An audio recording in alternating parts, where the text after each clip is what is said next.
y de la patria, se abre la sesión.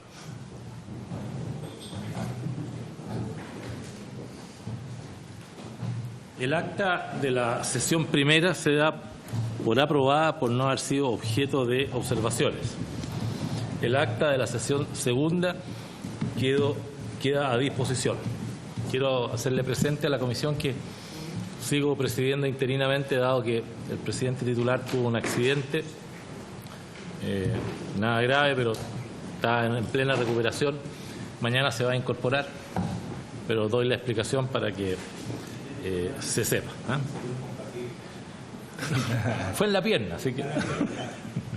Muy bien. El señor secretario dará lectura a la cuenta. Presidente, se ha recibido el reemplazo permanente para esta comisión de la diputada doña Paulina Núñez por el diputado don Franz Sauermann y el reemplazo para esta sesión del diputado Diego Paulsen por don Jorge Rathbeth. Eso es la cuenta, presidente.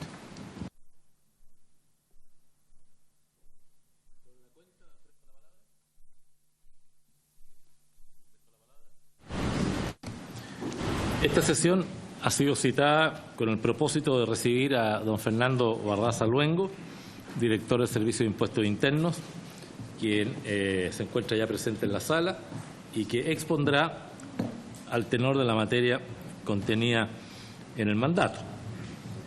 Lo acompaña también don Fernando Musa, jefe del Departamento de Acciones de Cumplimiento Tributario. Bienvenido, don Fernando. Bueno, al igual que don Fernando Barraza. Y también don Carlos Díaz, jefe de gabinete de la Subdirección Normativa. Bienvenido, don Carlos. Y la señora Elena Araya, jefe de gabinete, y don Carlos Esus, jefe de prensa y gestión de medios. Todos. Y también me informa el secretario que se encuentra presente Carolina Sarabia, subdirectora de Fiscalización de Servicios de Impuestos Internos. Si usted lo estima, Carolina, puede tomar asiento en la mesa. ¿No? ¿Está bien ahí? Ya, muy bien. Bueno, todos del Servicio de Impuestos Internos, bienvenidos. Y sin más trámite, le ofrezco la palabra a don Fernando para que usted se dirija a esta comisión en los términos que estime pertinentes respecto al motivo de la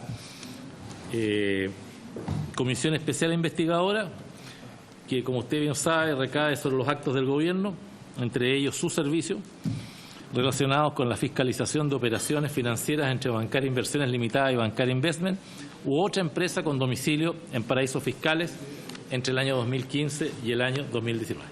Tiene la palabra don Fernando. Bien, muchas gracias por su intermedio, señor presidente. Saludo a los diputados presentes, miembros de la comisión. Hemos traído una presentación en la cual esperamos ilustrar principalmente cómo funcionan los procedimientos de fiscalización en los casos asociados a aquel que nos convoca, para que se entiendan los procedimientos y los procesos, y finalmente haremos alguna referencia al caso en particular dentro de las limitaciones que nos impone la reserva tributaria que nos rige. En primer lugar, quisiéramos compartir con ustedes que la fiscalización de los contribuyentes, de las operaciones de los contribuyentes en el Servicio de Impuestos Internos, lo hacemos a través de lo que nosotros denominamos un modelo de gestión de cumplimiento tributario. Y este modelo de gestión de cumplimiento tributario es un proceso que gestiona el sistema tributario de manera integral con el objetivo de aumentar el cumplimiento de las obligaciones tributarias a través del fortalecimiento del análisis de la conducta de los contribuyentes y las causas que explican sus incumplimientos. Este modelo permite diseñar acciones de tratamiento dirigidas a mitigar las causas de los incumplimientos y aplicar entonces estas acciones de tratamiento de manera proporcional al incumplimiento. Eso como contexto. También señalar que para los fines de gestión nosotros reconocemos 4 dimensiones de obligaciones tributarias a contar de lo que establece la normativa legal y vigente para las cuales la gestión del cumplimiento requiere que se elaboren indicadores operacionales. Estas dimensiones se clasifican en 4 grupos, que son los que están en el slide. En primer lugar, los contribuyentes tienen la obligación de registrar sus acciones o actuaciones, de informar al servicio, de declarar aquello que corresponda y, por supuesto, pagar los impuestos que se determinen. Las dimensiones del incumplimiento de las obligaciones tributarias se utilizan para medir los niveles de cumplimiento efectivos y son principalmente esas 3. En primer lugar, el no cumplimiento de la obligación, que es cuando no se cumple con la obligación establecida.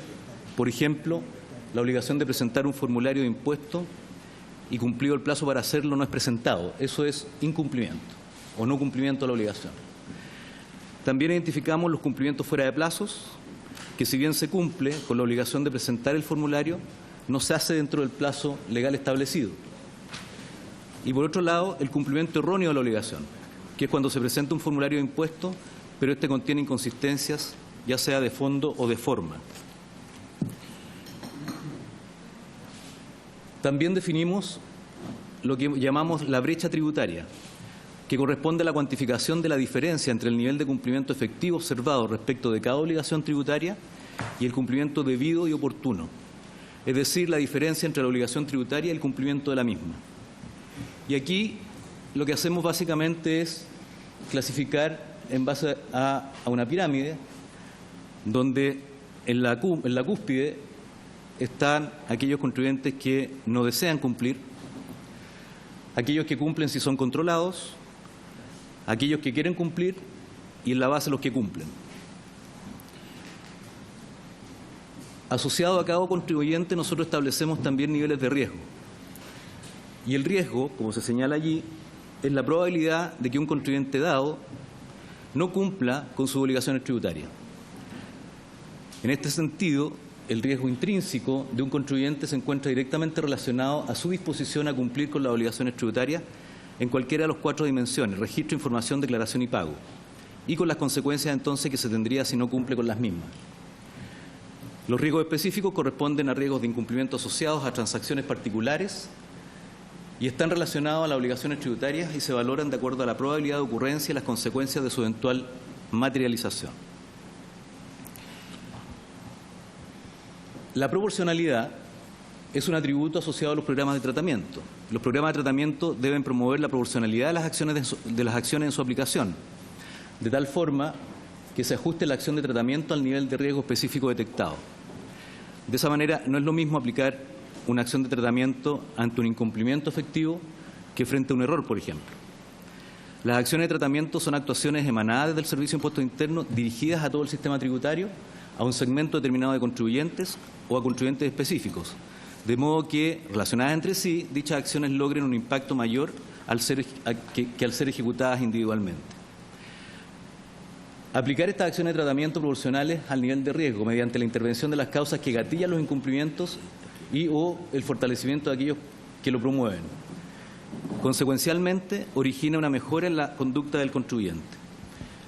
En base a eso es como nosotros aplicamos nuestras acciones de tratamiento y en el gráfico identificamos, o más bien graficamos, la proporcionalidad como un atributo de los programas de tratamiento. Y tenemos entonces que en la base, principalmente para aquellos contribuyentes que cumplen, lo que hacemos básicamente acciones de asistencia por la vía de campañas de difusión, folletos con brechas por segmento, mensajes emergentes a la hora de declarar, y vamos ampliando entonces en función del riesgo las acciones.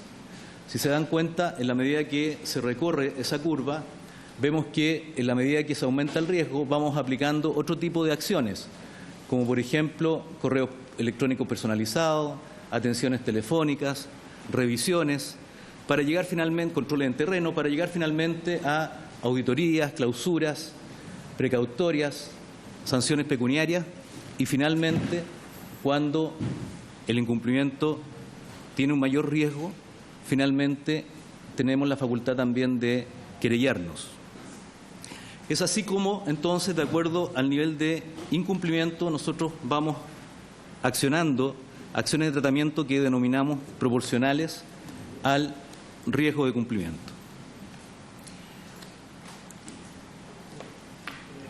Respecto al proceso de fiscalización de rectificatoria de una declaración de impuesto a la renta, esto ocurre cuando el contribuyente modifica la declaración de renta presentada originalmente, ya sea porque contiene errores o información inconsistente que pudo haber sido detectada por el propio contribuyente o bien por el Servicio de Impuestos Internos. Si la declaración rectificatoria de renta tiene un pago asociado, ya sea por concepto de reintegro o impuesto, se debe realizar entonces el pago correspondiente.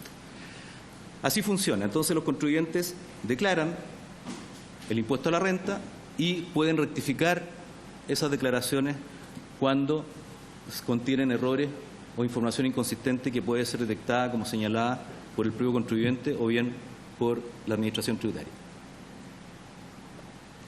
Es importante también clarificar qué ocurre con las condonaciones. La circular 50 del año 2016 tiene como finalidad, tal como se señala ahí, actuar coordinadamente entre la Tesorería y el Servicio de Impuestos Internos, que en conjunto tenemos la facultad de condonar, respetando los principios de transparencia de la función pública y de igualdad de los contribuyentes, de tal forma que los fundamentos para otorgar o rechazar la solicitud de condonación de intereses y sanciones pecuniarias por la mora en el pago de impuestos asociadas a las infracciones señaladas, a la que puedan optar en general los contribuyentes en ambos servicios, tanto en impuesto interno como en tesorería, obedezcan entonces al criterio objetivo igualitario de conocimiento público. Por lo tanto, las condonaciones están reguladas en esta circular 50, que es una circular conjunta con el Servicio de Tesorerías. La condonación, y esto es muy importante clarificar, se aplica sobre las multas o intereses. Nunca se condonan los impuestos ni los reajustes. El servicio no tiene facultad para condonar impuestos. Por lo tanto, mal se podrían condonar los impuestos. Lo que se condonan son las multas o intereses cuando son aplicables.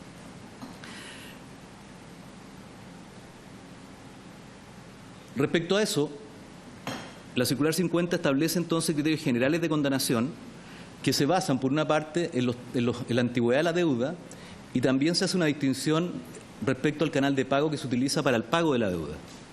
Y es así entonces que tenemos una tabla que está establecida en la circular y que señala que, de acuerdo al tramo de antigüedad de la deuda, por ejemplo, en el primer tramo, entre 1 y 3 meses, cuando el contribuyente se pone al día a través del pago de manera presencial, se aplica automáticamente un 60% de condonación, y cuando el pago se realiza a través de Internet, se aplica un 10% más de condonación, un 70%. Y así los porcentajes de condonación automática van disminuyendo de acuerdo a la antigüedad. Y tenemos entonces que en el último tramo, para deudas mayores a 2 años o 24 meses, si se paga de manera presencial, se aplica un 40%, y si se paga por Internet, se aplica un 50%. Y esto aplica, como señalaba, de manera automática con cada contribuyente en función de la antigüedad de la deuda. Como señalaba, la circular 50 también indica situaciones de exclusión de condonación. Y aquí están las causales de exclusión, vale decir, los contribuyentes no tienen derecho a una condonación en estos 5 casos, cuando, habiendo cometido infracción tributaria que pueda ser sancionada con multa y pena privativa de libertad, se determine enviar los antecedentes al director regional para que persiga la aplicación de la multa respectiva y ejercer el cobro civil de los impuestos. La segunda exclusión, causal de exclusión, es cuando los contribuyentes entraban de cualquier forma a la fiscalización del servicio. La tercera es cuando los contribuyentes que se encuentran querellados, denunciados, imputados o, en su caso, acusados conforme al Código Procesal Penal o hayan sido sancionados por delitos tributarios hasta el cumplimiento total de la pena. La cuarta exclusión es cuando los contribuyentes no hayan comparecido injustificadamente en un segundo requerimiento según el artículo 97, número 21 del Código Tributario. Y la quinta causal de exclusión de condonación es cuando los contribuyentes que se encuentren sometidos a un proceso de regulación antecedente previsto en el artículo 161, número 10 del Código Tributario. Vale decir, si los contribuyentes no están en alguna de estas causales, tienen, por lo tanto, entonces, derecho a la condonación. También, como contexto para el caso que nos convoca, es importante señalar que existe un segmento específico de parte del Servicio de Impuestos Internos a las personas expuestas políticamente. Como sabemos, la Unidad de Análisis Financiero define como personas expuestas políticamente, o PEP, a los chilenos extranjeros que desempeñan o hayan desempeñado funciones públicas destacadas en un país hasta lo menos un año de finalizado el ejercicio de las mismas. Desde esa perspectiva, son PEP el presidente de la República, los senadores, los diputados, los alcaldes, los ministros de Estado, los subsecretarios, los intendentes, gobernadores, embajadores, jefes superiores de servicio, comandantes en jefe, en fin, la lista es larga, ¿no? Y es importante también considerar que los expresidentes mantienen su clasificación de PEP, personas expuestas políticamente. De esa perspectiva, entonces, en el modelo de gestión de cumplimiento tributario, tenemos que un área especial o específica de análisis y fiscalización de los contribuyentes que clasifican en esta clasificación de PEP. Y todo esto está regulado a través del Oficio Circular número 17 del año 2016.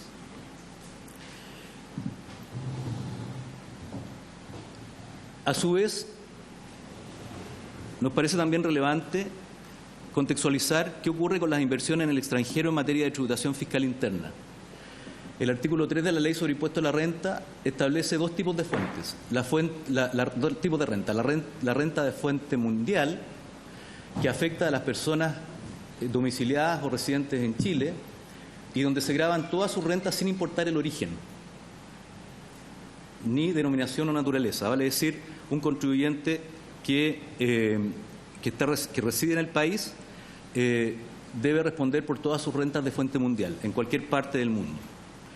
Y también tenemos las rentas de fuente extranjera, que afecta a aquellas personas sin domicilio o residencia en Chile, pero que se grava sobre la renta cuya fuente es chilena.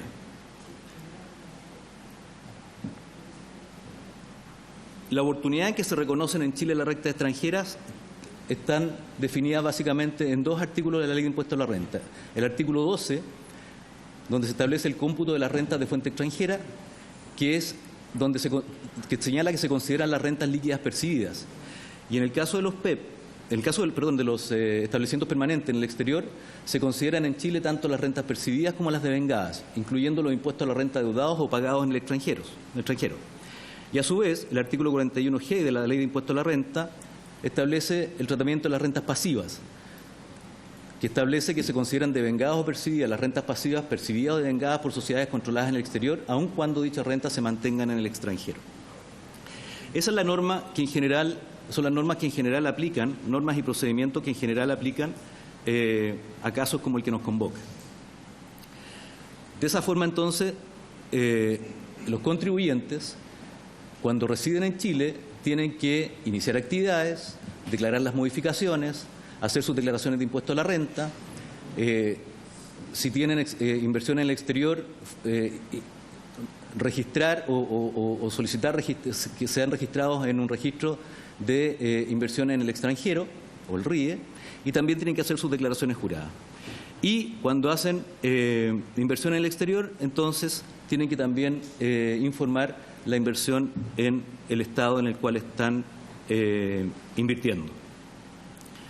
Todas esas son las obligaciones que tienen los contribuyentes que hacen inversiones en el exterior. La fiscalización del Servicio de Impuesto Interno en este tipo de casos se basa principalmente en las obligaciones que los contribuyentes que hacen inversión en el exterior deben efectuar. En primer lugar, la obligación principal, que es declarar sus impuestos. Esto se hace en el conocido formulario 22, que es la declaración de impuesto a la renta. Pero además, los contribuyentes tienen otras obligaciones accesorias, que es hacer declaraciones juradas sobre operaciones internacionales asociadas al registro de inversión en el extranjero. Y en este caso tenemos formularios, que son lo que nosotros llamamos las declaraciones juradas, en los cuales se declaran distintos ámbitos. Por ejemplo, el primero, el 1862, se declara la transferencia de fondos desde y hacia el exterior realizadas a través de instituciones bancarias y otras entidades por encargo de terceros. En el formulario 1913, la declaración jurada anual de caracterización tributaria global.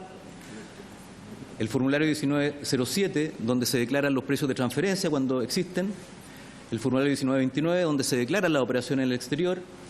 El 1930, el endeudamiento en el exterior. El 1937, donde se reporta el país por país, anexo a las declaraciones juradas del 1907, que es donde se hacen las inversiones. Y el 1946, que son las operaciones en Chile. Por lo tanto, los contribuyentes tienen entonces obligación de informar tanto a través de su declaración de renta como a través de lo que denominamos las declaraciones accesorias, que son declaraciones juradas y que están descritas en el slide. A su vez, no hay que olvidar que en Chile existen convenios para evitar la doble tributación. Tenemos que al día de hoy existen 33 convenios para evitar la doble tributación y que están vigentes y que se refieren al intercambio de información, a la potestad tributaria y a las estrategias de fiscalización. Y a contar del 1 de noviembre del 2016 entró en vigencia el convenio multilateral de asistencia mutua en materia fiscal, donde participan alrededor de 136 jurisdicciones, que permite entonces la asistencia administrativa mutua y es la base para el intercambio de información financiera. Por lo tanto, a nivel de las inversiones en el exterior, tenemos que, además de las declaraciones a las cuales están obligados los contribuyentes, a través de estos intercambios, ya sea bilaterales o multilaterales, tenemos la posibilidad de intercambiar información en ambos sentidos con las jurisdicciones con las cuales nos interesa poder conocer información de contribuyentes chilenos, por nuestra parte, y a las jurisdicciones extranjeras les interesa eventualmente conocer inversiones que puedan existir en nuestro país sobre sus contribuyentes. Esto está operando y ha permitido entonces que hoy día tengamos mucho más información para efectos de poder hacer un mayor control de las inversiones que existen en el exterior de parte de los contribuyentes nacionales. Específicamente, respecto, dicho todo lo anterior y establecido el marco y el contexto, específicamente respecto a la fiscalización de Bancar, dentro de las acciones de tratamiento del modelo de gestión de cumplimiento tributario, la fiscalización del contribuyente Bancar Inversiones Limitada nace de un programa nacional impulsado el año 2017, denominado Auditoría al FUT, años tributarios 2016 y año tributario 2017. Se inicia entonces dentro de un programa de fiscalización amplio que involucraba a un conjunto de contribuyentes. En ese contexto se inicia una fiscalización a este contribuyente.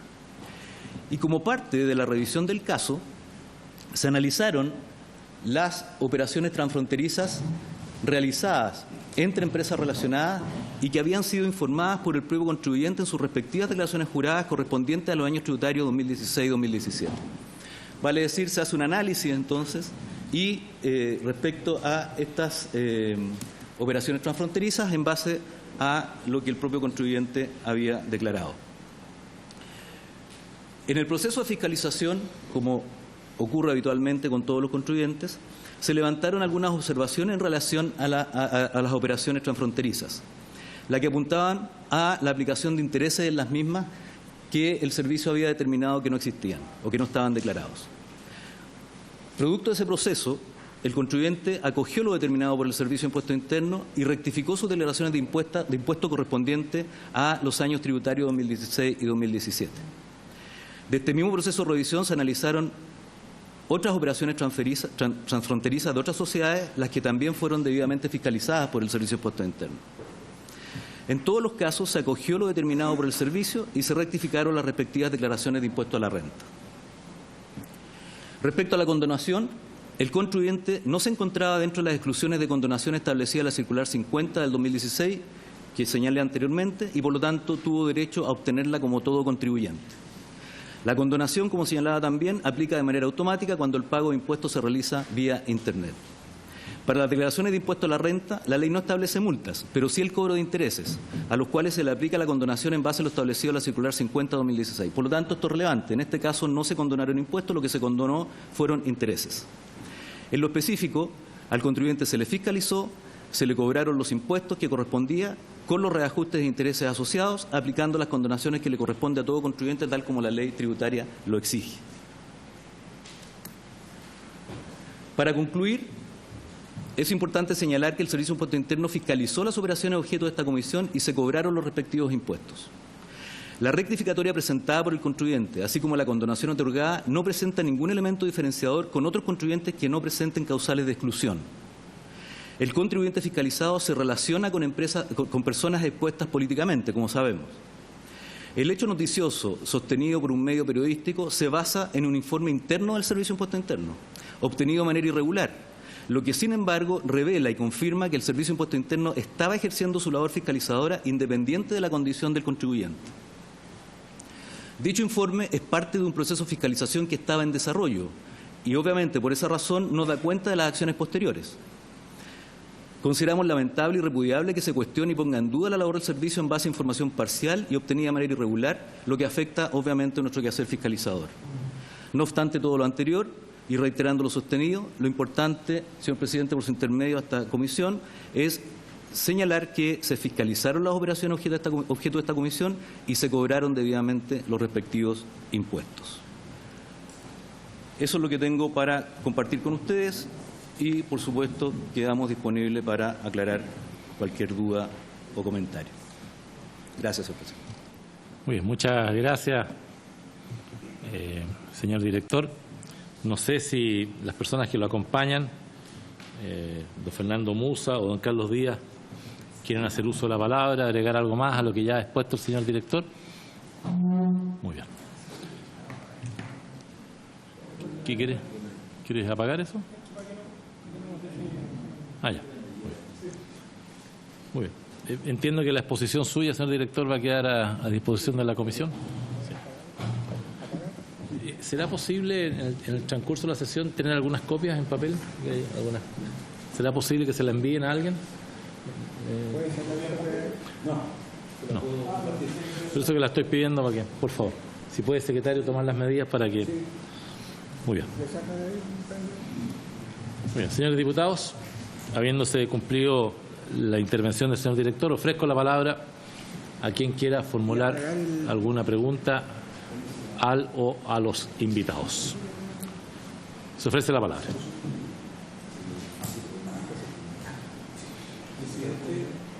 Tiene la palabra el diputado Leonardo Soto. Bueno, la verdad que estos temas son muy complejos técnicamente, pero se complejizan más todavía cuando el director del Servicio de Impuesto Interno nos hace una presentación donde de 10, 15 láminas, solo 2 de ellas se refieren al punto materia de esta comisión investigadora. Uno, para señalar simplemente cómo se pesquisó la operación, genéricamente, y un segundo punto respecto a las condonaciones. No son más de 15 líneas tomando las 2 láminas y la verdad que es bastante escueta, mínima, pobre la información que se nos entrega respecto a una operación que a mí me parece de la máxima importancia y de mucha complejidad. Por eso yo quisiera que pudiéramos, tal como lo hicimos en la sesión anterior, buscar a través de las preguntas profundizar un poco más respecto de este tipo de operaciones. Y yo, en primer lugar, le pediría al señor director del Servicio de Impuesto Interno que nos informara cuáles son las atribuciones que tiene el Servicio de Impuesto Interno respecto de las inversiones que realizan contribuyentes chilenos en paraísos fiscales. Y previo a eso, obviamente, indicarnos cuál es la postura que tiene institucionalmente el Servicio de Impuesto Interno respecto de los capitales chilenos que van desde Chile hacia paraísos fiscales, que hacen a nivel internacional, pues yo entiendo que tienen organismos internacionales comunes donde buscan la manera de impedir o controlar o obtener información respecto de los dineros que se van a paraísos fiscales, porque no sé si vale la pena decirlo, pero a los paraísos fiscales son una situación que es perseguida en todo el mundo, porque tienen esa condición, porque ahí les dan condiciones de ocultamiento, de opacidad, de falta de información a los dineros que llegan allá, con la finalidad, por lo menos la OECD lo dice así, de hacer llegar allá dineros ilícitamente conseguidos en sus países, dinero negro, proveniente de fraude, sobornos, dineros provenientes del narcotráfico, dineros provenientes del terrorismo. Y llegan a esos paraísos fiscales para guarecerse bajo los mantos de ocultamiento que tienen e impedir la fiscalización que proviene de los países que sin duda persiguen tal situación.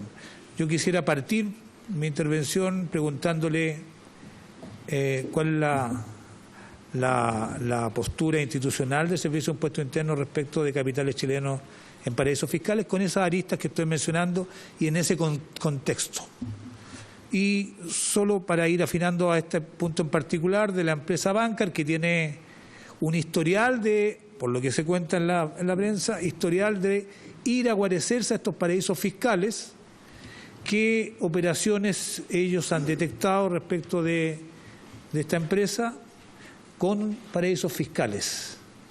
¿Cuántas? ¿Con quiénes? ¿Con qué países? Que están, ¿con qué clasificación? Porque hemos visto que tienen no una, sino varias clasificaciones. Pero ¿qué historial hay de salida de recursos o inversiones chilenas o recursos chilenos a empresas relacionadas en paraísos fiscales provenientes de esta empresa o alguna de ellas relacionada? Bien, hay 2 señores diputados más que me han pedido la palabra, pero yo quisiera, 3. Yo quisiera requerirles que, si las preguntas no apuntan al tenor de lo que ha dicho o preguntado el diputado Soto, que tiene que ver con el tema de los paraísos fiscales, cómo operan, cómo se fiscalizan, que yo creo que es una pregunta muy contundente por sí sola, yo preferiría que respondiera primero eso el señor director y después darle la palabra, salvo que la pregunta de ustedes apunte también a ese tema. No quisiera yo, dado que tenemos tiempo, contaminar, entre comillas, la respuesta con otras preguntas de otro tenor. ¿Les parece? ¿Lo suyo está vinculado con esto? Diputado Chalper. Diputado Chalper y Macaya. Yo, bueno, por supuesto agradecer la presencia y evidentemente yo agradezco, a diferencia de mi colega, la introducción que nos permite un marco de conversación sobre la base de lo que son los textos legales y la información fidedigna, porque la verdad de las cosas que yo creo que una de las, aquí me va a permitir la licencia, Presidente, una cosa que a mí no me gusta muchas veces en la función parlamentaria es que se hacen juicios con una ligereza tremenda, ¿eh? No digo que sea el caso de esta comisión, pero cuando usted expone los antecedentes, en el fondo lo que busca es generar un marco de conversación sobre la base de lo que las normas y los hechos son y no sobre lo que las normas y hechos quisieran algunos que fueran. Entonces, yo le agradezco que haya dedicado tiempo a eso.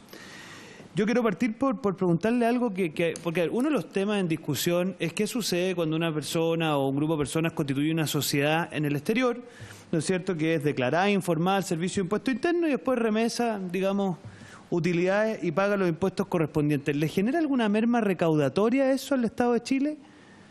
Porque me da la impresión que aquí se ha buscado instalar que hubo como un perjuicio fiscal. Entonces, yo quiero saber, ¿genera algún tipo de perjuicio fiscal una situación como esa o más bien no? Y lo segundo, Presidente, por su intermedio, yo quiero saber, porque claro, acá, digamos, el tema paraísos fiscales es un concepto que tiene una carga, por decirlo así, comunicacionalmente negativa muy importante, pero tengo la impresión de que a veces se sobredimensiona en el sentido de que hoy día los tratados de información vigentes, de los cuales usted incluso mencionó, tengo la impresión de que en lo que respecta al flujo de información ya no habrían lo que podría decirse antiguamente existía, que habían fuertes trabas. Entonces, los flujos de información hoy día son muchísimo más activos.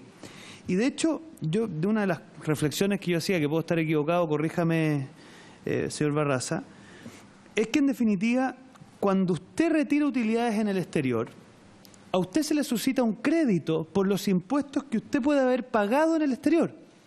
Entonces, tratándose de, comillas, paraísos fiscales, dado que estos, comillas, paraísos fiscales tienen impuesto cero, entonces usted, a diferencia de lo que ocurriría probablemente en Estados Unidos o en otro país, no tiene ningún tipo de crédito.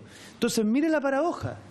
O sea, sucede que si usted remesa utilidades desde un, comillas, paraíso fiscal, que, de nuevo le pido que me aclare esto, porque nadie quiere aquí los mantos de duda, pero da la sensación que aquí se sobredimensiona por los tratados internacionales de información vigente.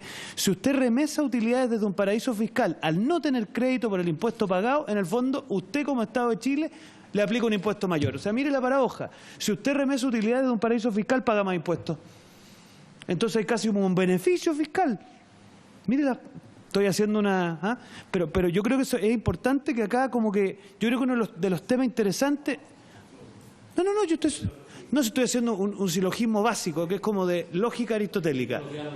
No, mire, primera premisa, el Estado de Chile cobra impuestos por las remesas. Segunda premisa, se resta de crédito de lo que usted ha pagado afuera. Tercera premisa, en los paraísos fiscales no paga, por lo tanto, usted puede cobrar más impuestos. Entonces, o paga menos. Entonces, Yo creo que es re importante estas cosas porque aquí una de las cosas que ha intentado instalar algunos de buena es que aquí se pretendió pagar menos impuestos. Y mire la paradoja, pareciera ser que se pagaron más. Gracias, presidente. Diputado Chalper, diputado Macaya.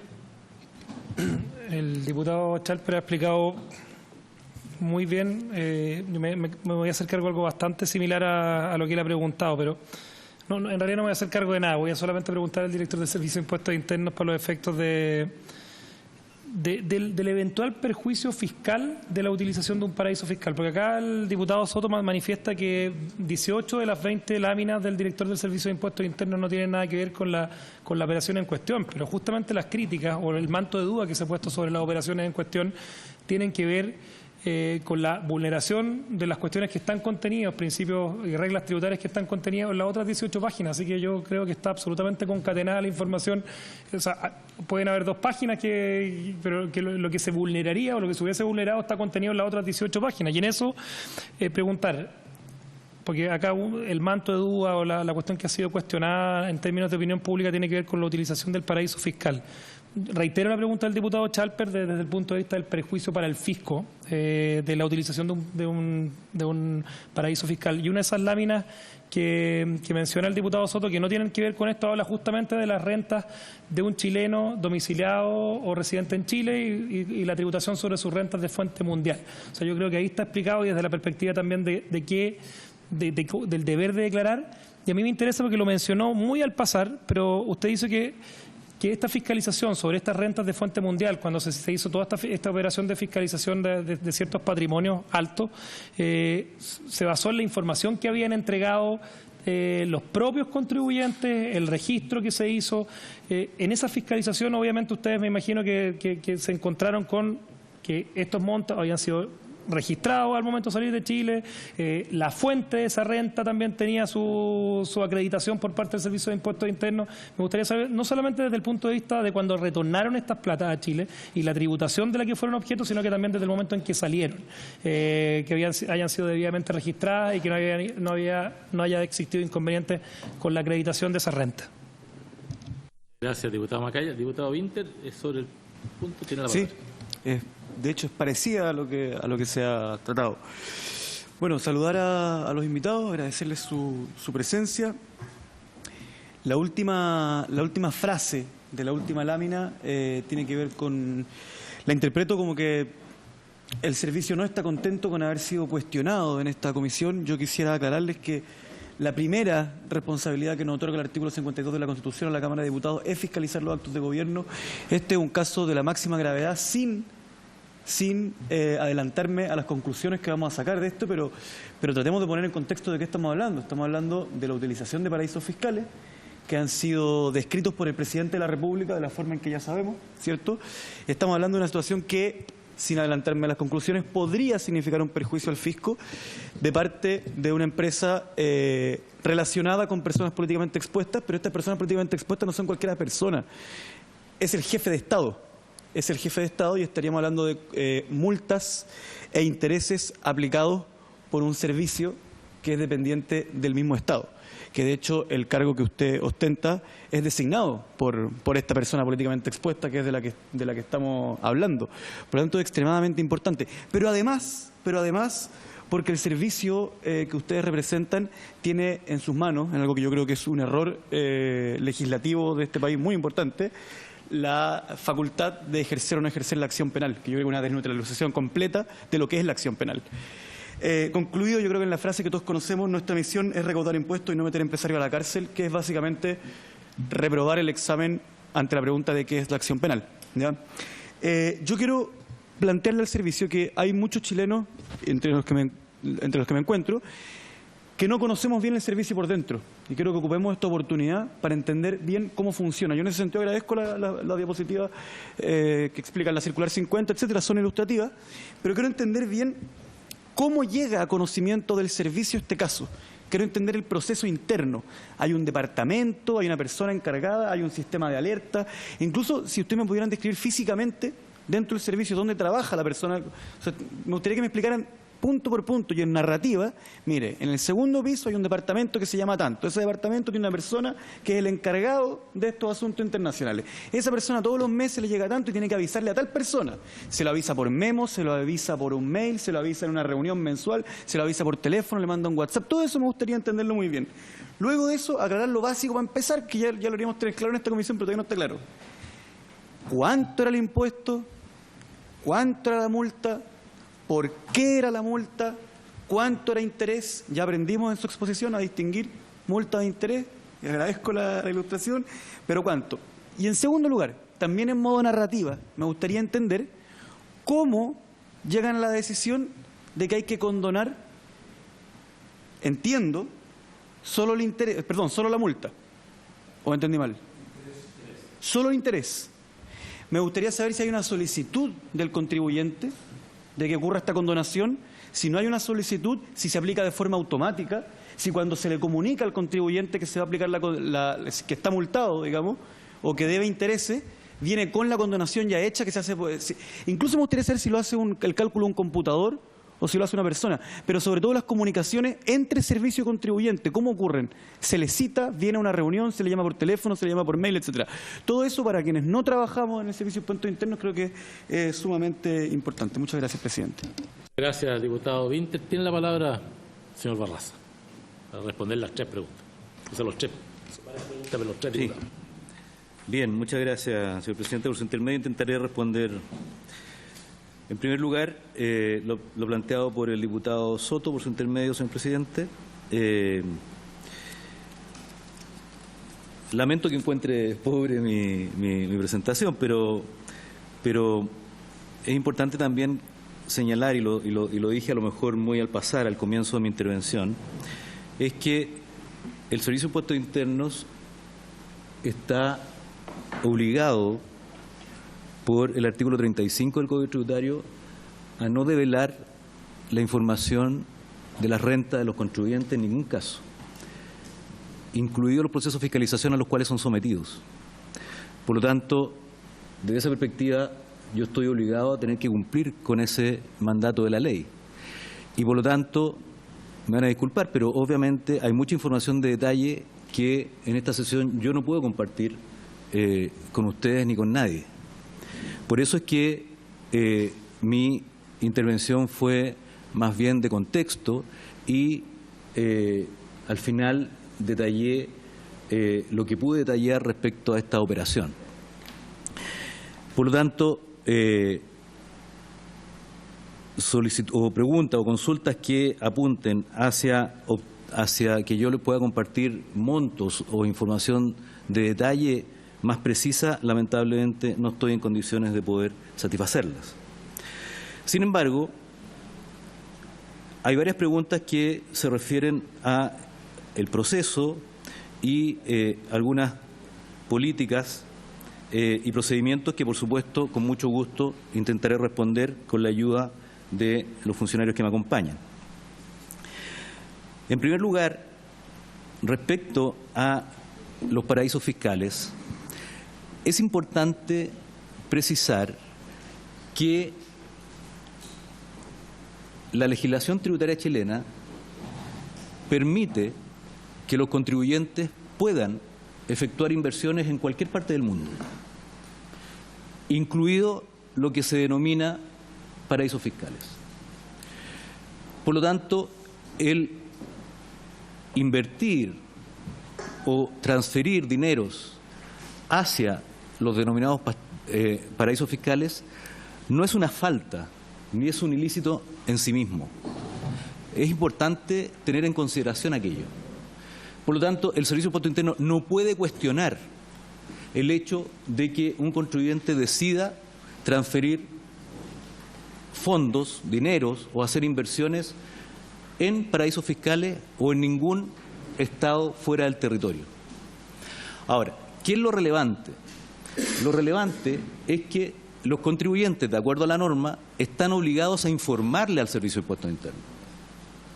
Y, por lo tanto, nosotros de lo que nos encargamos es de fiscalizar que los contribuyentes que están haciendo inversiones en el exterior las informen de acuerdo a la normativa. Es su obligación. Y eso es principalmente lo que nosotros fiscalizamos. No es que nosotros cuestionemos, no podríamos cuestionar el que un contribuyente decida hacer inversiones en un paraíso fiscal o en ningún país fuera del territorio nacional. Por lo tanto, en la medida que los contribuyentes cumplan con las obligaciones que establece la norma y en la medida en que nosotros podamos verificar que ese cumplimiento existe, nosotros no podemos cuestionar la operación. Ahora, lo interesante, y un poco para ahondar o para andar un poco más en lo que señala el diputado Soto por su intermedio, señor presidente, puede ocurrir que estos paraísos fiscales puedan ser utilizados para esconder rentas mal habidas. Y efectivamente ha habido situaciones en las cuales han sido utilizados estos paraísos fiscales para esconder este tipo de ingresos. Y es así entonces, como señalaba el diputado Soto por su intermedio, señor presidente, que podría ocurrir que se utilicen estos paraísos fiscales para ocultar dineros que provienen de actuaciones ilícitas, como usted ha señalado, el terrorismo o el lavado de activos. Sin embargo, ustedes comprenderán que cuando eso ocurre, es muy improbable que ese contribuyente le informe a la Administración Tributaria que está sacando esos dineros. Entonces, de ahí la importancia de que esas operaciones se le informen a la Administración Tributaria local.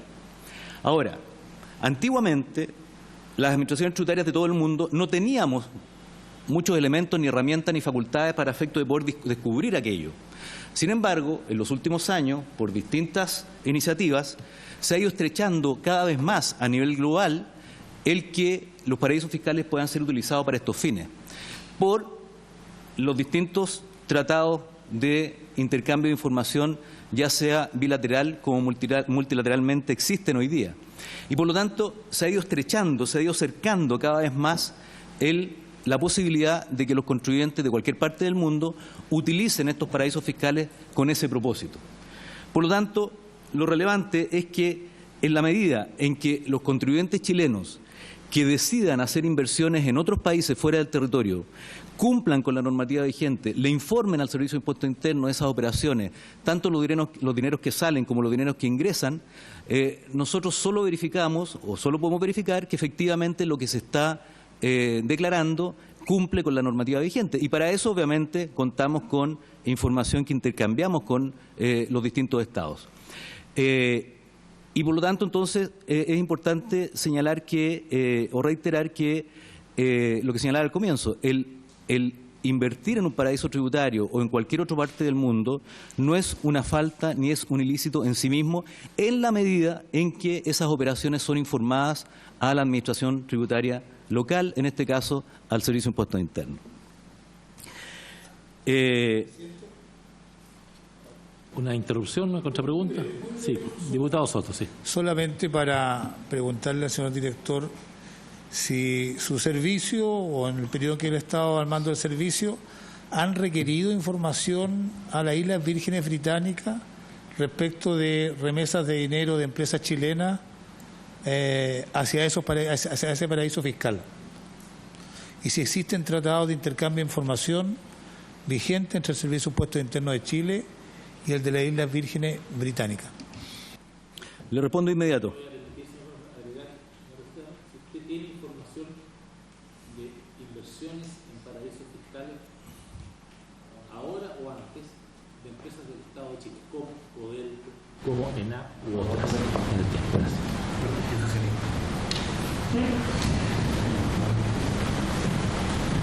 Chile no tiene un convenio de intercambio de información bilateral con este territorio. Pero sí existen tratados de intercambio de información multilateral. Y a través de esos tratados, obviamente, el Servicio de Impuestos Internos acciona y solicita información cada vez que hay una situación en la cual es necesario hacer una fiscalización o una comprobación de la información a la cual accedemos. Ahora, Respecto a si existen otros contribuyentes chilenos que tienen inversiones en paraísos fiscales, efectivamente los hay. Hay empresas chilenas de todo tipo que tienen inversiones en paraísos fiscales. Hay contribuyentes, empresas y también personas naturales que tienen inversiones en paraísos fiscales y en distintos países del mundo. Eso hoy día es así. Comprenderán que no les puedo compartir qué contribuyentes son, pero efectivamente los hay. Y, insisto, en la medida en que esos contribuyentes le informan a la Administración Tributaria Chilena, al Servicio de Impuestos Internos, cada una de esas operaciones, nosotros lo que hacemos obviamente es verificar que esas operaciones son lícitas y que corresponden a lo declarado por los contribuyentes.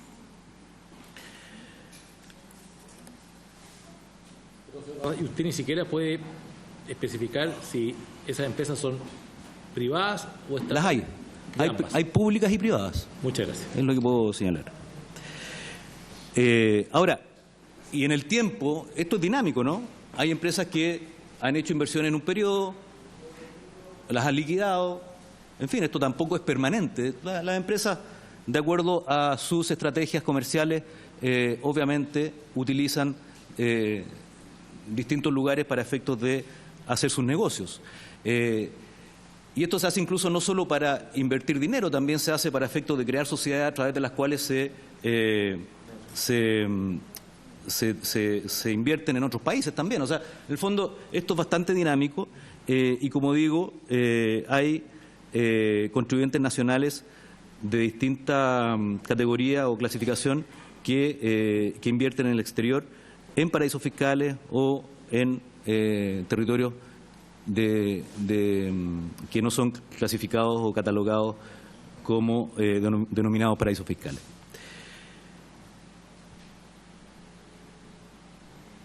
Respecto a la pregunta del diputado Soto. Respecto a la pregunta del diputado Chalper, que hace un análisis bastante jurídico del tema, ¿no? Quisiera pedirle a Carlos, que me acompaña, el abogado que me acompaña, que responda a lo que usted ha señalado. Señor Díaz, tiene la palabra. Por su intermedio, señor presidente, buenas tardes a todos. Efectivamente, haciendo como una breve introducción respecto al aspecto de los créditos que tiene que ver con el que se hace reconocimiento en Chile. Respecto al reconocimiento que se hace respecto a los créditos en Chile, me gustaría hacer un poco memoria respecto a lo que se presenta el director en los inicios de su diapositiva. Existe una conexión directa respecto a lo que se puede entender respecto al incumplimiento o el perjuicio fiscal que puede afectar al país respecto a los ámbitos de cumplimiento de cada uno de los de los contribuyentes. El director señalaba en un principio que existen distintas áreas de cumplimiento que debe sostenerse el contribuyente, entrando desde el registro, su declaración, el pago.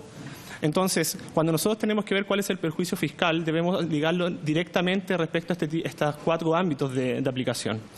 Por lo tanto, en primer lugar, si nos vamos a encontrar respecto a una situación de incumplimiento, perfectamente tenemos que ver que respecto a los paraísos fiscales o cualquier país del mundo, debemos ver si las obligaciones que tienen los contribuyentes respecto a la información que nos deben entregar, al registro que deben tener, a sus declaraciones y al pago de estas, se han cumplido o no.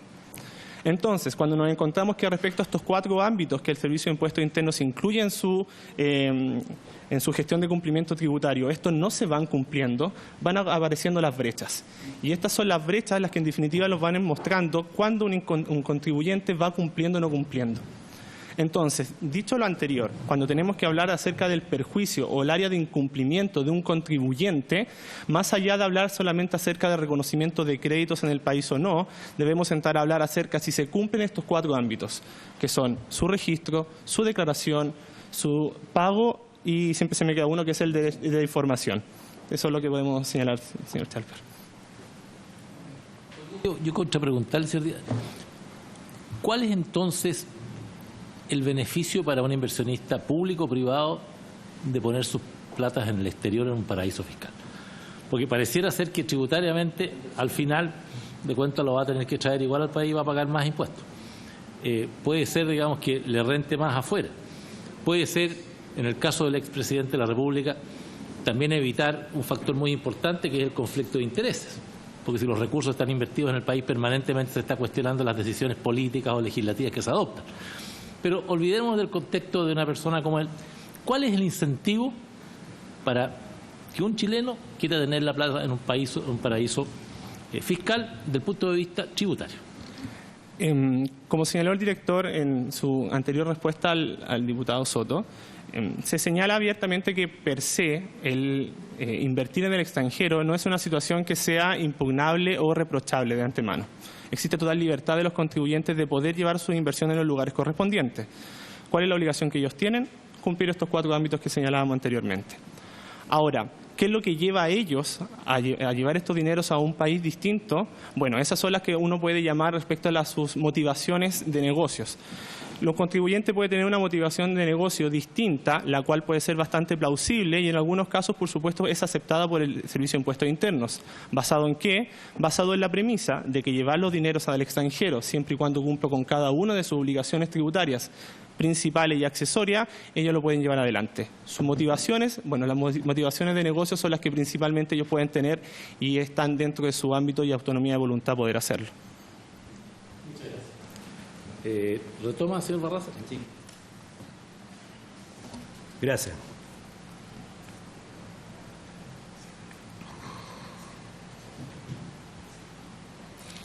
Bien, siguiendo con las consultas, el diputado Macaya, por su intermedio, señor presidente, consultaba respecto al perjuicio fiscal. Me parece que de alguna manera ya está respondido. Sí. No hay perjuicio fiscal cuando los contribuyentes cumplen con sus obligaciones. Lo habría si es que los contribuyentes no cumplen con sus obligaciones. Pero en la medida que los contribuyentes cumplen con sus obligaciones, no hay perjuicio fiscal. Ahora, aún cumpliendo con sus obligaciones, obviamente nosotros verificamos la pertinencia de la declaración y la información y comprobamos que efectivamente lo que el contribuyente está declarando es lo que es. Y como consecuencia de esa fiscalización o ese análisis o evaluación podrían determinarse diferencias de impuestos. Pero es lo que ocurre también con los contribuyentes que invierten dentro del territorio. O sea, cuando un contribuyente dentro del país hace inversiones y aun cuando las declara, podría eventualmente ocurrir que existan diferencias de impuestos que no declaró, que a lo mejor declaró mal, que hubo un error, en fin. Entonces, desde esa perspectiva podría ocurrir que se presenten diferencias de impuestos que obviamente al servicio en su misión le corresponde cobrar. Y dentro de eso es de alguna manera lo que ocurrió en este caso. En este caso, como señalaba, y es ya información pública, por eso no es un problema referirme a ella, y lo señalé en la exposición, este contribuyente cumplió con declarar los dineros que había remesado hacia el exterior y nosotros, al fiscalizar en base a un plan de fiscalización que, como señalaba al comienzo, surge por el análisis del FUT, determinamos que en esas remesas que se habían hecho hacia el exterior no habían sido declarados intereses que a nosotros, al servicio, le pareció que debían considerarse. Y fue así entonces como a este contribuyente, en base al procedimiento que existe, se le informa, se le solicita información, se evalúa las transacciones o las transfronterizas que había realizado y el servicio entonces, en el uso de sus facultades, determina que a esas remesas había que aplicarle intereses. Y lo que ocurre entonces es que el contribuyente acoge lo determinado por el servicio y, por lo tanto, se aplica a ese interés los impuestos que corresponde y el contribuyente los entera. Y aquí ya entro a responder, por su intervención, señor presidente, lo que solicitaba y consultaba el diputado Winter. ¿Cómo ocurre esto? con un poco más de detalle dentro de lo que puedo compartirles. Como señalé, esto ocurre por un plan de fiscalización orientado al FUT, un plan nacional de fiscalización. En el fondo se someten a este plan de fiscalización contribuyentes de distintas direcciones regionales. En Chile los contribuyentes están, de acuerdo a su jurisdicción, fiscalizados por nuestras direcciones regionales. Entonces, se establece un plan nacional de fiscalización del FUT, como muchos planes de fiscalización año a año el Servicio de Impuesto Interno establece. Esos planes de fiscalización además son públicos, están todos los años establecidos en nuestro plan de gestión de cumplimiento tributario anual. Se cumple con aquello, por lo tanto, se le pide a las direcciones regionales que, de acuerdo a la nómina de contribuyentes que han sido seleccionados para hacer esta fiscalización, inicien los procedimientos de fiscalización. No, se selecciona en base a cruces informáticos, ¿no? En base a, se toman todas las declaraciones de los contribuyentes y se hacen cruces informáticos en base a algoritmos que cruzan información que nosotros obtenemos del propio contribuyente con información que obtenemos de terceros que se relacionan con el contribuyente, y en base a eso se definen planes de fiscalización en lo cual se seleccionan universos de contribuyentes en base a distintos criterios. Y con eso se genera una nómina que forma parte del plan de fiscalización.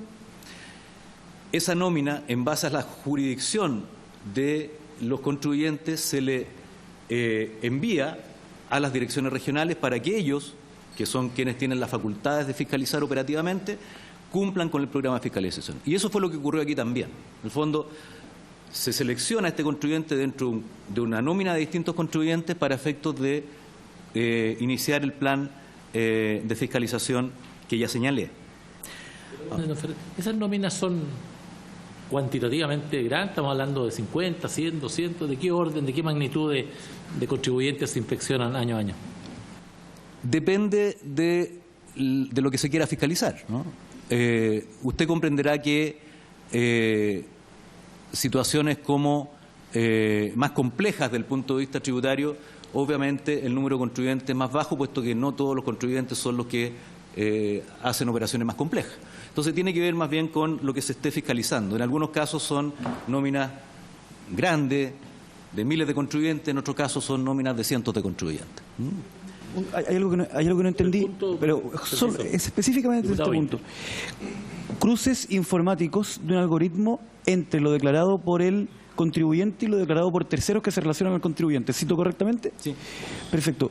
¿Qué es lo que tiene que aparecer en ese cruce para decir esto va a la selección? La palabra, señor Barroso. ¿Ah? No necesariamente inconsistencia. Es interesante la pregunta, diputado Inter. Lo primero que uno trata de descubrir efectivamente son inconsistencias. Sin embargo, también lo más simple es detectar cuando hay diferencias entre lo que declara un contribuyente respecto de sus ingresos versus lo que terceros declaran respecto a lo que le pagaron, ¿no? Eso es lo más simple. Y para eso incluso no se hace un plan de auditoría selectivo, se hace un plan de auditoría masivo, ¿no? que hace una distinción nosotros ahí. Por ejemplo, como resultado de la operación Renta, donde declaran 3.700.000 contribuyentes cada año, estos algoritmos, cuando detectan este tipo de diferencias, automáticamente incluso le envían una carta al contribuyente, un mail al contribuyente. Un mail. Un mail. O sea, ni siquiera hay una acción de un fiscalizador, ¿no? Sino que es lo que nosotros denominamos un procedimiento de fiscalización auditoría masiva. Entonces, en el fondo, se le envía un email al contribuyente que está registrado, o bien una carta, si es que no está registrado por email, la mayoría ya están casi todos registrados, donde se le explica que hay diferencias entre lo que él declaró y lo que los terceros con los cuales él se relacionó declararon por él. Ajá. Y se le invita entonces a corregir esas diferencias. Se le invita. Y eso ocurre, si el contribuyente lo acoge, ocurre muy simple. El contribuyente lo puede autocorregir en el mismo sistema, así como hizo la declaración inicial, él puede, en el mismo sistema, corregir esas diferencias. Okay. Incluso el sistema le ofrece la rectificatoria, así como le ofrece al comienzo la declaración primitiva, le ofrece incluso la rectificatoria incorporando esas diferencias. Pero vamos al caso, ¿cómo clasificó esta empresa? Diputado, por intermedio de la presidencia, me pide la palabra, se la doy. Dejemos que termine el director y vamos. Entonces, señalaba yo que cuando se trata de diferencias, de inconsistencias, muchas veces ni siquiera es necesario hacer un plan de auditoría específico, ¿no? Aquí estamos hablando de planes de auditoría que tienen que ver con situaciones de mayor complejidad. Y, obviamente, cuando existen remesas hacia el exterior, nosotros ponemos un énfasis especial en ese tipo de situaciones, puesto que nos interesa poder verificar de mejor manera que se está cumpliendo con esas remesas. También un elemento discriminador son los montos. Usted comprenderá que el Servicio de Impuesto Interno también tiene que optimizar el uso de sus recursos. Por lo tanto, aun cuando la nómina pueda arrojar, no sé, miles de contribuyentes, lo que tenemos que ver también es priorizar y seleccionar aquellos contribuyentes que, en función del monto, puede resultar de mayor conveniencia el hacer esa fiscalización por la posibilidad de que eventualmente las diferencias puedan ser mayores en ese tipo de casos. Entonces, en definitiva, son varias las variables que se consideran, que están en los distintos algoritmos y que, en definitiva, determinan, a través de un sistema, no son funcionarios, determinan cuáles son los contribuyentes que son seleccionados para un plan de auditoría en específico. Y en este caso, dentro de este Plan Nacional de Auditoría del FUT de los años 2016 y 2017, este contribuyente, junto a otros, fue seleccionado, se le solicitó, más bien se distribuyó los distintos contribuyentes seleccionados entre las distintas direcciones regionales, de acuerdo a la jurisdicción de cada quien, y, por lo tanto, en este caso, el contribuyente en cuestión fue derivado hacia la Dirección de Grandes Contribuyentes, puesto que este era un contribuyente que en ese tiempo estaba clasificado como un gran contribuyente en función de una serie de parámetros. Se inicia el proceso, cada dirección regional activa los procedimientos, se le asigna a grupos de fiscalizadores para que hagan los análisis. Esos fiscalizadores, una vez que hacen los análisis, pueden contactar al contribuyente. El procedimiento establece que la forma de hacerlo es por la vía de una notificación. En general se notifica al contribuyente que está siendo sometido a un proceso de auditoría. En ese proceso de en esa notificación a los contribuyentes se les solicita la información complementaria que eventualmente el fiscalizador determinó que era necesaria para efectos de poder seguir con el análisis. Los contribuyentes deben concurrir a un proceso de notificación, deben aportar la información que complementariamente el fiscalizador le solicita y se inicia entonces este proceso de fiscalización. Como consecuencia de todo ese proceso de fiscalización, el fiscalizador, que normalmente actúa dentro de un grupo de fiscalizadores, nunca es uno solo, finalmente puede llegar a determinar que pueden eventualmente existir algunas inconsistencias o diferencias de impuestos. Y le informa al contribuyente o le pide que justifique, ¿no?, esas inconsistencias. Y los contribuyentes, obviamente, muchas veces representados por sus asesores tributarios, concurren, explican, aportan la información y finalmente entonces podría ocurrir que con la información que aportan finalmente justifiquen que lo que se analizó tenía respaldo y fundamento. Y por lo tanto podría ocurrir que el plan de fiscalización culmine allí, sin ninguna diferencia. Volviendo al caso, en este caso en particular, el servicio determinó que estas transacciones transfronterizas se les tenía que aplicar un interés de mercado que no estaba declarado.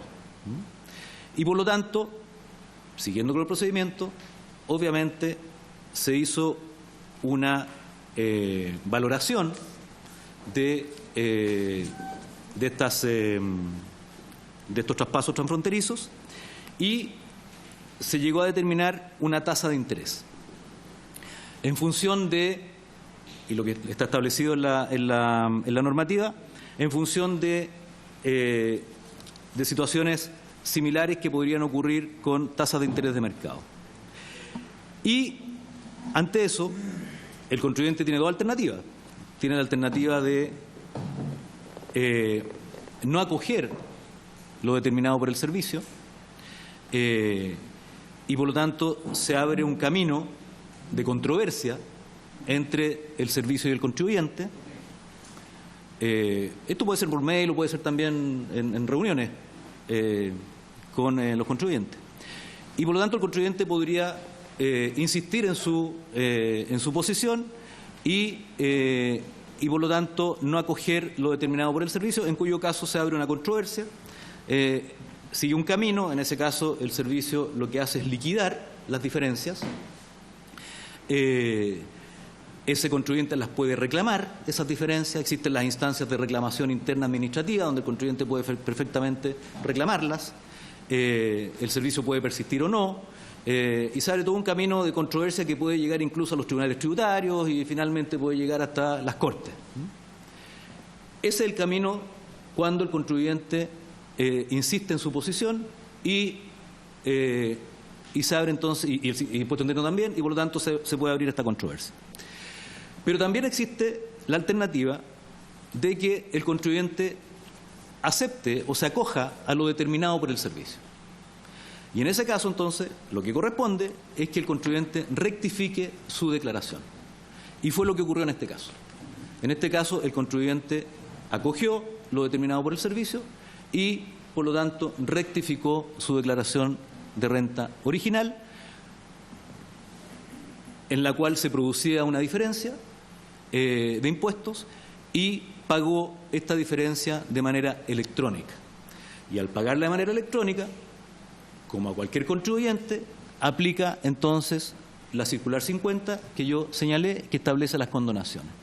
Y por lo tanto, sin intervención de un fiscalizador, sino que en el fondo, a través del sistema electrónico, ese contribuyente al momento de pagar, dado que no estaba dentro de las causales de exclusión, el sistema le aplicó la condonación correspondiente en base a la tabla que yo compartí con ustedes. Y ahí se acaba el tema. Ahí se termina y se cumple con lo determinado. Y que en este caso, de acuerdo al tiempo transcurrido, fue un 50% lo que corresponde, de acuerdo a la tabla. No recuerdo exactamente. Viví una tabla ahí que según los años. No recuerdo exactamente cuánto fue. Pero... Y una pregunta adicional, señor Barraza, de mi parte. En todo este proceso de fiscalización, usted fue nombrado director de Impuestos Internos por la presidenta Bachelet, después fue mantenido o renovado por el presidente Piñera. En este proceso de fiscalización sobre Bancaria Investment, ¿usted en forma directa o indirecta o alguno de los supervisores tuvieron alguna solicitud de parte de tanto de la expresidenta Bachelet o del actual presidente de proceder, de darle alguna instrucción, de interesarse especialmente en este caso? ¿Usted tuvo algún tipo de llamadas, intervenciones, ya sea de ellos o por instrucciones de ellos, sobre este caso en particular? Ninguna, señor presidente. Es más, deje de decirle algo más. Este procedimiento de fiscalización operó, como todos, sin que yo estuviera al tanto. Yo no tengo por qué estar al tanto de los procesos de fiscalización que se le hacen a los contribuyentes. Aquí opera las facultades de las jurisdicciones correspondientes. Esto estuvo radicado inicialmente en la Dirección de Grandes Contribuyentes. Y hay algo que omití y que quisiera también considerar. cuando en el transcurso de la auditoría de este contribuyente,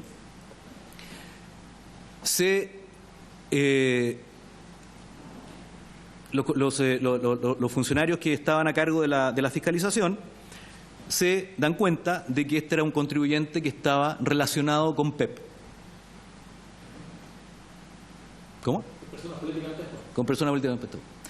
Y existe, de acuerdo a la normativa que yo también les compartí dentro de la información de contexto, un área específica dentro de la Dirección Nacional que está encargada de hacer los análisis y las auditorías de las personas políticamente expuestas. Y por lo tanto, este caso se traspasó a esta área. Y esta área fue la que continuó con la auditoría, en el mismo procedimiento que yo ya detallé, ¿no? Ahora, para que ustedes vean, este departamento es un área que se dedica a hacer los análisis y las auditorías de los PEP. No le informa al director, ni tiene por qué informarle cuáles son los casos de los PEP que están siendo analizados. Y es muy sano que así ocurra. Entonces, el director no se entera y no tiene por qué enterarse de cuáles son los procedimientos de fiscalización que están operando. Por lo tanto,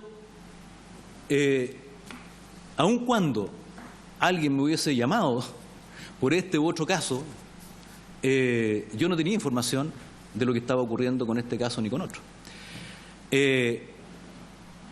Y por lo tanto, desde esa perspectiva, el director de Impuestos Internos no tiene posibilidad de intervenir. Y existen los resguardos incluso internos dentro del servicio para evitar cualquier intervención durante un proceso de auditoría. Entonces, desde esa perspectiva, y respondiendo a la consulta del presidente, a mí no me llamó nadie por este caso. La verdad es que nunca me han llamado por ningún caso, ¿no? Y tampoco por este. Entonces, desde esa perspectiva, el procedimiento ocurrió, la auditoría se completó y ocurrió en base a los procedimientos que están absolutamente normados al interior del servicio. Y está bien que se ocurra por lo demás. Entonces, finalmente, ni siquiera el porcentaje de condonación es algo que el director o algún funcionario pueda intervenir, puesto que, como señalaba en la introducción, los porcentajes de condonación están previamente definidos, están cargados en el sistema y, por lo tanto, cuando alguien rectifica, si existe alguna diferencia de impuesto, el sistema automáticamente le aplica las condonaciones sobre las multas o sobre los intereses.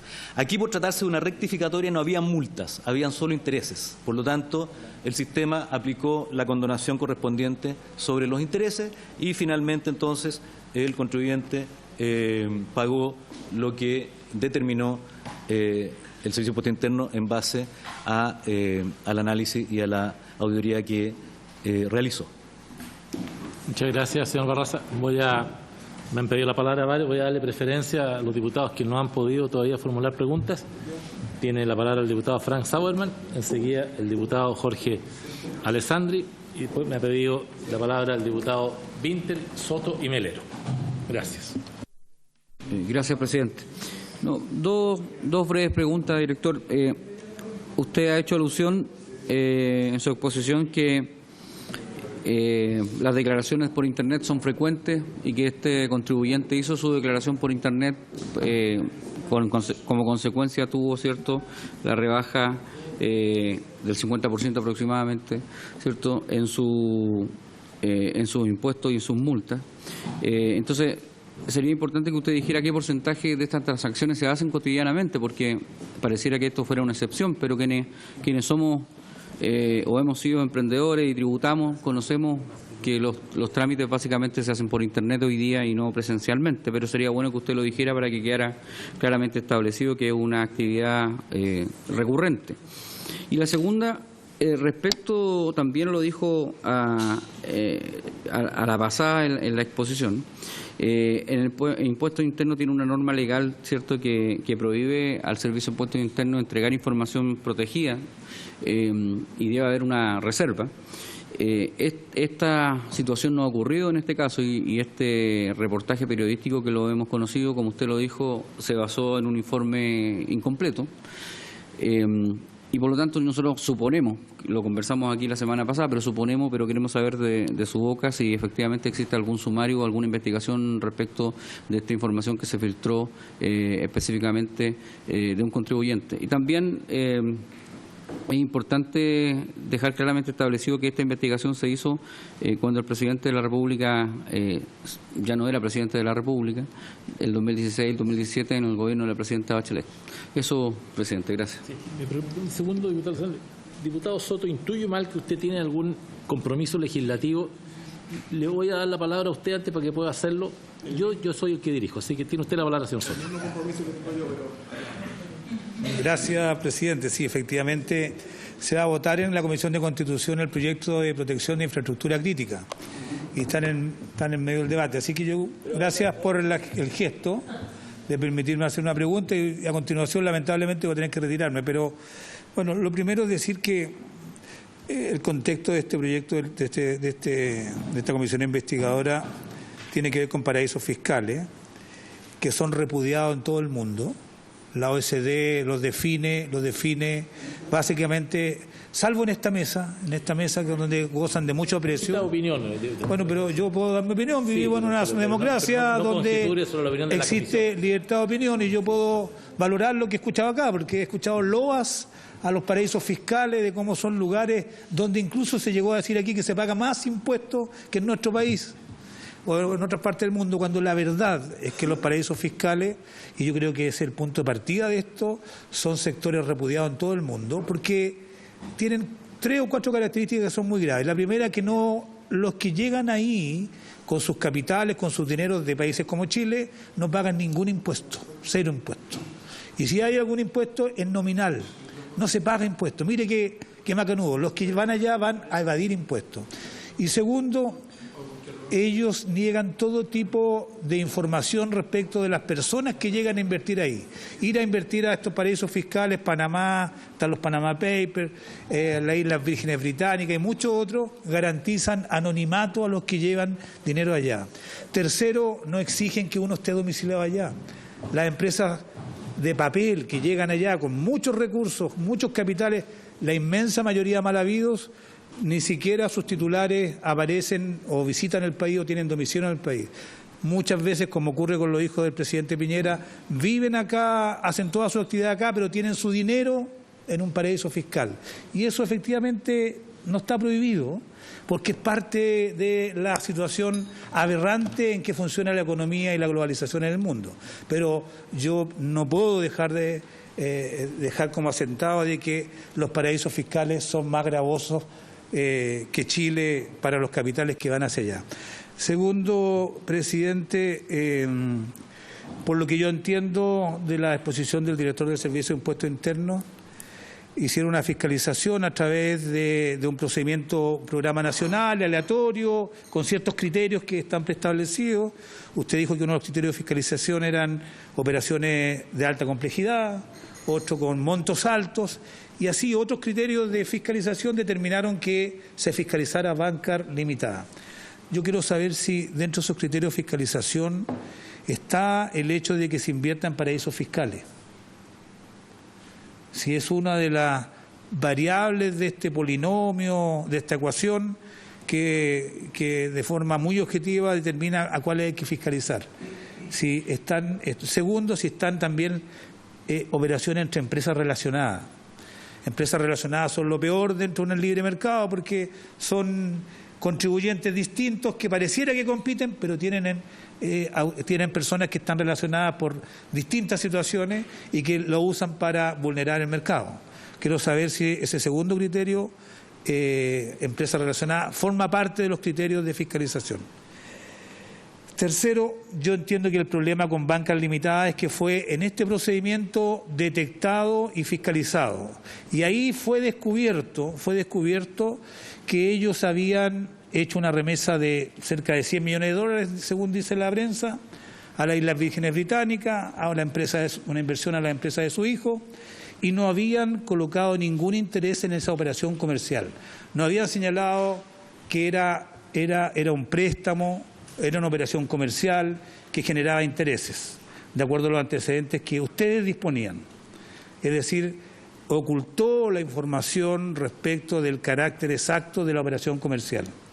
Y ustedes, con su fiscalización, determinaron que esa operación era comercial, que a pesar de que eran parientes, se debía generar el carácter de una cuenta corriente mercantil, era una transferencia de dinero entre dos empresas distintas, y que además tenían que pagar intereses por el dinero que se entregaba, se remitía desde Chile al extranjero. Y se produjo una discrepancia entre lo que Bancar Limitada había informado y lo que ustedes determinaron. De ahí deriva el apercibimiento para que paguen ese interés y las acciones posteriores. Pero la fuente fue la discordancia entre lo que ellos hicieron, lo que informaron y lo que determinó el Servicio de Impuesto Interno.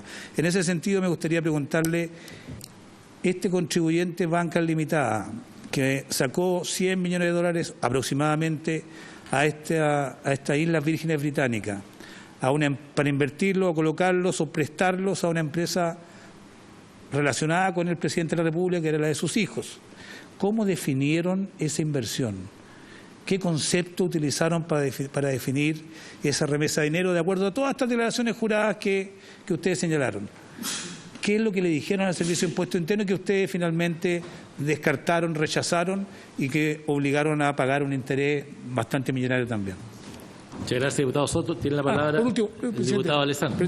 Una última, muy pequeña. Diputado Usted Soto dijo que todo este trabajo lo hizo un departamento de auditoría de personas políticamente expuestas, OPEP, que ellos actúan con mucha autonomía, son profesionales, objetivos, etcétera. ¿Quién era el director del departamento de auditoría PEP y que estuvo a cargo de toda esta operación? Porque yo creo que es importante que lo invitemos a esta comisión para que nos cuente el detalle de todo lo que genéricamente nos han dicho acá. Muy bien. Diputado Alessandro. Muchas gracias, presidente. Le agradezco al director Barraza y a su equipo que nos acompañen hoy día. Primero, algunas preguntas generales. Preguntarle qué porcentaje, si es que tiene el dato acá, si no lo puede hacer llegar por escrito, qué porcentaje de las declaraciones de impuestos actualmente se hacen por Internet. Entiendo que Javier Echeverry fue uno de los directores que impulsó mucho la modernización y saber a qué nivel hemos llegado al día de hoy. Uno, de las declaraciones de impuestos, y dos, de los trámites. Después hemos escuchado con atención las palabras del señor director diciendo que es legal tener dineros en lo que se llama paraísos fiscales, ¿cierto? Además, que Chile tiene convenio con una gran cantidad de países bilaterales con los que recibe información de las inversiones ahí enviadas, incluso con lugares como las Islas Vírgenes Británicas. Si bien no hay un tratado bilateral, sí hay multilateral, por lo tanto información llega igual. Entonces, cuando uno escucha las declaraciones del diputado Soto, uno siente que mucho Netflix y poca realidad, porque cuando él describe un paraíso fiscal está hablando como de la serie de Pablo Escobar en los años 80, cuando se llenaba el avión con sacos de dinero, uno aterrizaba en Panamá, el gerente del banco lo esperaba con champaña, ingresaba los sacos de dinero y, como dijo el diputado Soto, nadie le preguntaba la procedencia, nadie le preguntaba su domicilio, nadie le preguntaba de dónde había sacado el dinero ni cómo lo trajo. Eso está bien para Netflix en los años 70 y en los 80 y para las series de narco.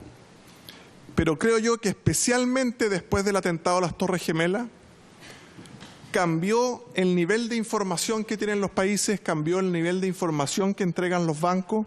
Ya no es el año 81 cuando Pablo Escobar le prometía a Colombia pagarle la deuda externa, sino que es el 2020, donde incluso Chile recibe información por vía de tratados multilaterales de las Islas Vírgenes Británicas. Entonces, tomando toda esta información, quería saber si el director siente que todavía en la actualidad, con las leyes actuales, después de las Torres Gemelas y después de todos los sucesos que han ocurrido, está bien empleado el término paraíso fiscal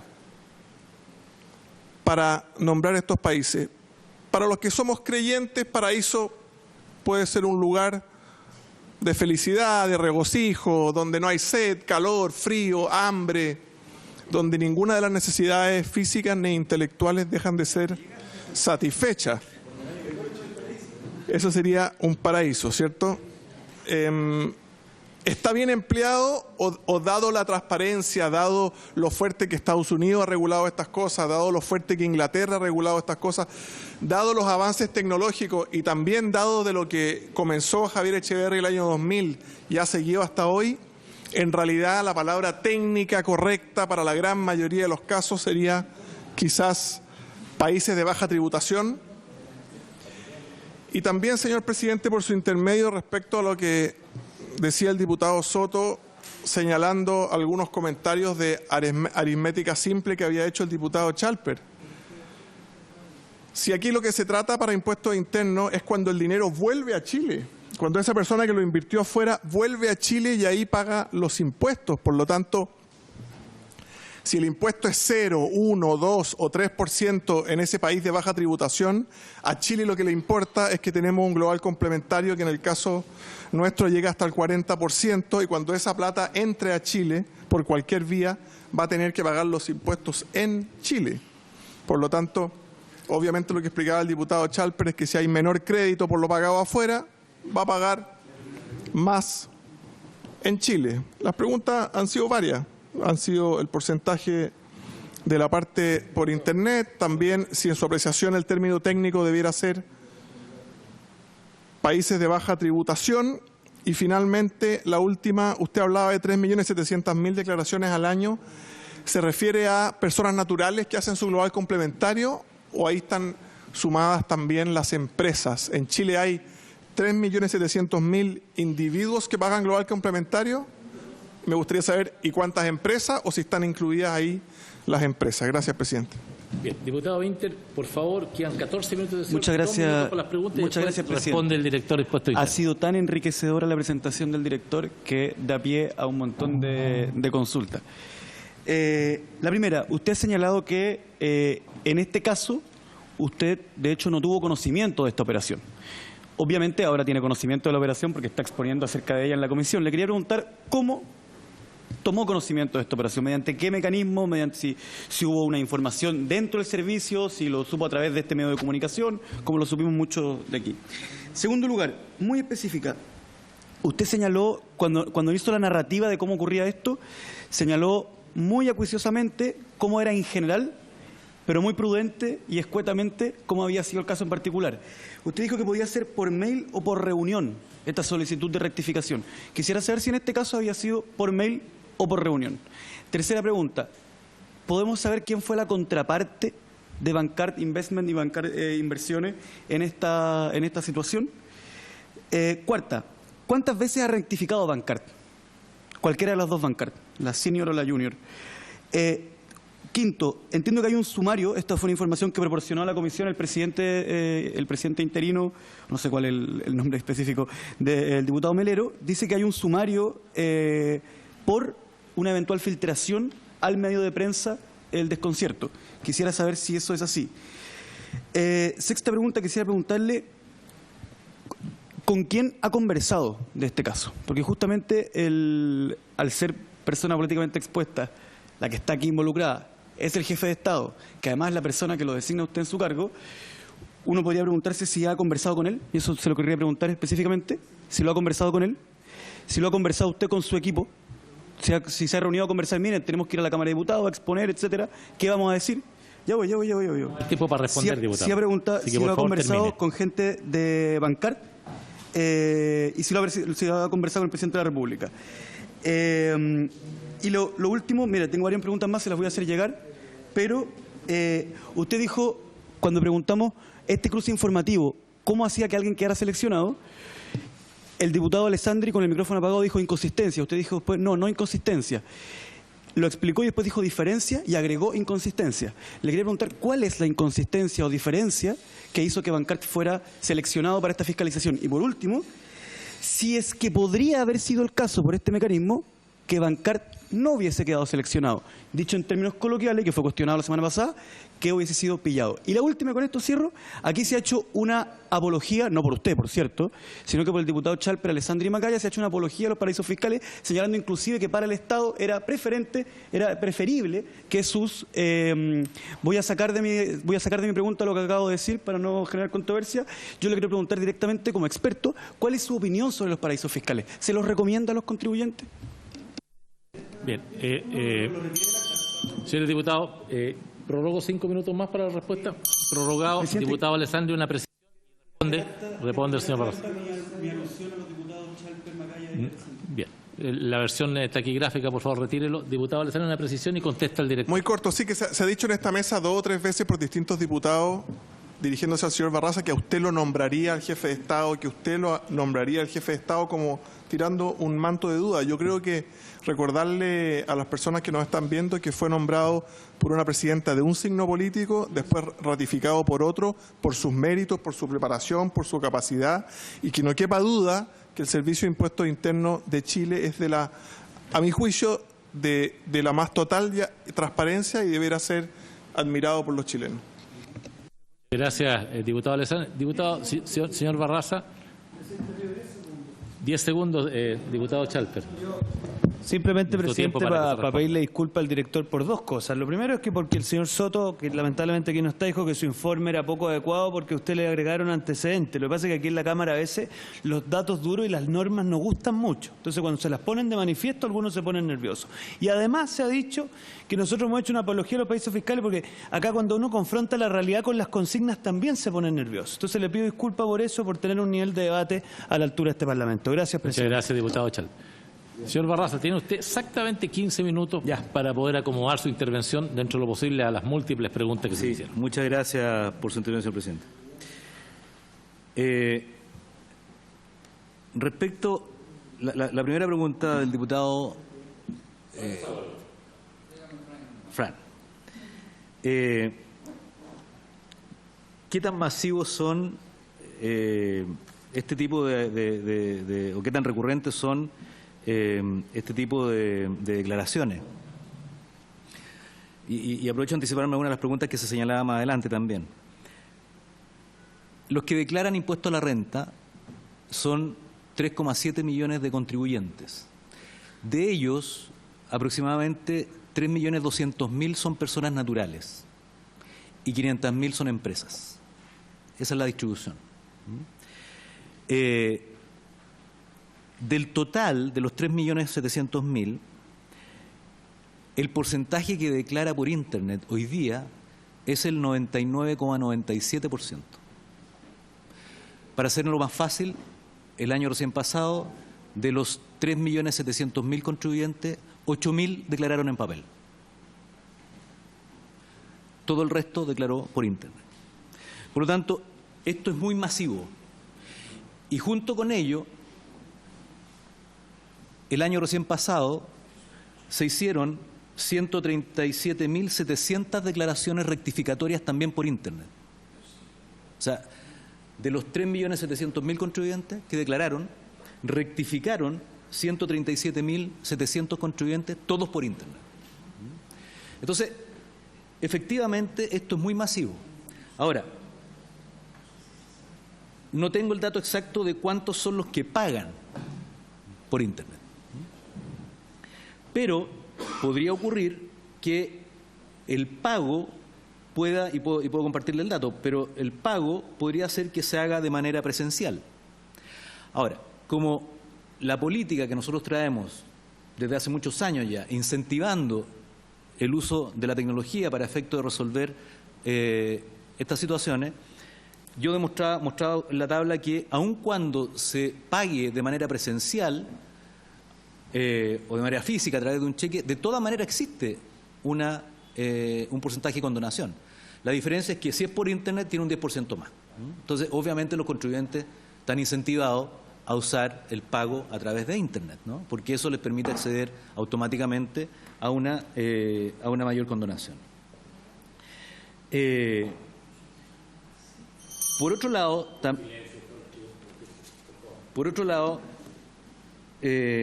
también le puedo señalar que de todos los casos que fueron observados el año pasado en la operación Renta, finalmente se hicieron 6.029 auditorías. O sea, masivamente todo ocurre de manera automática. Solo se hicieron 6.029 auditorías en el procedimiento que yo les relaté. Y de esas 6.029 auditorías, 3.708 tuvieron un rendimiento directo, de las cuales 2.000 rectificaron por esta vía. Entonces, esto para poder compartir con ustedes que mayoritariamente y masivamente las diferencias de impuesto o las inconsistencias se resuelven electrónicamente a través de Internet. Y un porcentaje muy menor finalmente son las que se seleccionan para los procesos de auditoría. Con eso espero responder a sus consultas y me anticipo también algunas de las preguntas que me había hecho el diputado Inter, si no me equivoco. Respecto a la existencia de un sumario al interior del servicio, usted comprenderá que cuando se hace o cuando surge este hecho noticioso, este reportaje, en el mismo reportaje se referencia información del servicio. De hecho, en el reportaje, si uno lo lee, aparecen citas textuales, comilladas incluso, de información interna del servicio. Entonces, si bien en el reportaje no dice exactamente que se tuvo acceso a informes de fiscalización, se dice. No se dice exactamente se obtuvo o se filtró, no se usan esos términos.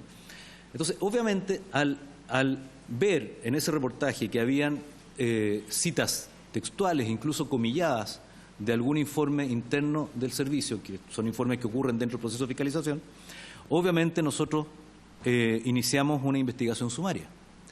Porque si alguien tuvo acceso, cualquiera haya sido la manera, a un informe interno del servicio durante un proceso de fiscalización, obviamente uno puede suponer que puede existir la posibilidad de que se haya violado la reserva tributaria. Y por lo tanto puede suponer que eventualmente alguien no haya cumplido con su obligación, algún funcionario no haya cumplido con su obligación de cumplir con el artículo 35 del Código Tributario. Entonces, ante eso, obviamente, en este caso y en otros, nosotros iniciamos investigaciones sumarias. Y esa investigación sumaria hoy día está en curso. ¿Tiene fecha de término? No tiene fecha de término, pero está en curso. Entonces, como sea, lo que sí podemos afirmar que esta información fue obtenida de manera irregular. No es habitual que un informe interno dentro de un proceso de fiscalización al interior del servicio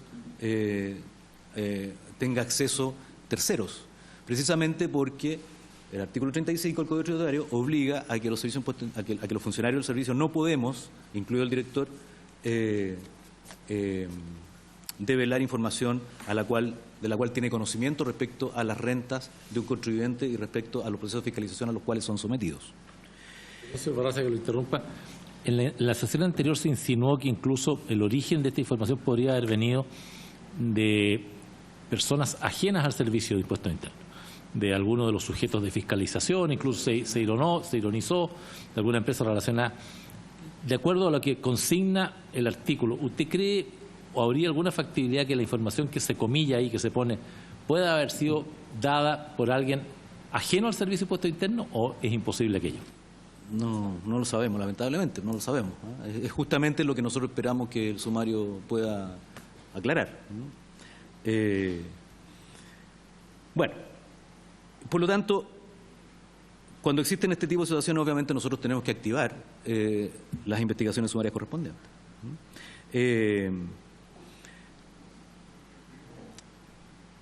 Respecto a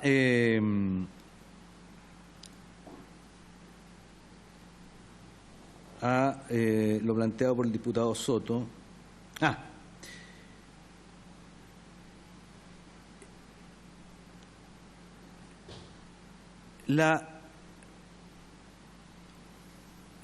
El concepto de paraíso fiscal ya no se utiliza en las legislaciones del mundo.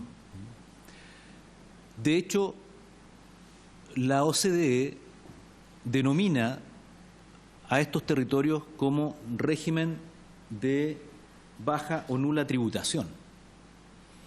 Alguien podrá considerar que es un eufemismo, pero son denominados de esa manera, como régimen de baja o nula tributación. Y en la ley chilena, en el artículo 41H, están definidos como régimen fiscal preferencial. Esa es la denominación que se le hace hoy día de manera oficial a los denominados paraísos fiscales. Y eso no es casualidad. Esto tiene que ver también porque, como lo señalé en mi presentación al comienzo, cada vez más se ha ido estrechando mucho más el cerco de actuación que tienen hoy día los paraísos fiscales para ofrecer ventajas muy atractivas para los inversionistas globales.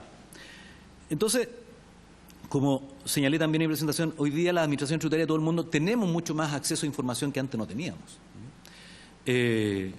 Aún en estos regímenes de baja o nula tributación a través de los tratados multilaterales, nosotros podemos acceder a información. Por lo tanto, es cada vez más dificultoso que alguien quiera utilizar estos paraísos fiscales para esconder dineros mal habidos.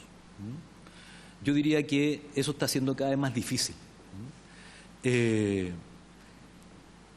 Y más bien los contribuyentes lo que hacen es utilizar, dentro de sus planificaciones tributarias, utilizar estos regímenes de baja o nula tributación más bien con incentivos o estrategias comerciales que, como señalaba también en mi presentación, en la medida que informen y cumplan con lo que la ley tributaria establece, tanto por las remesas que salen como por los dineros que ingresan, nosotros lo que hacemos es verificar que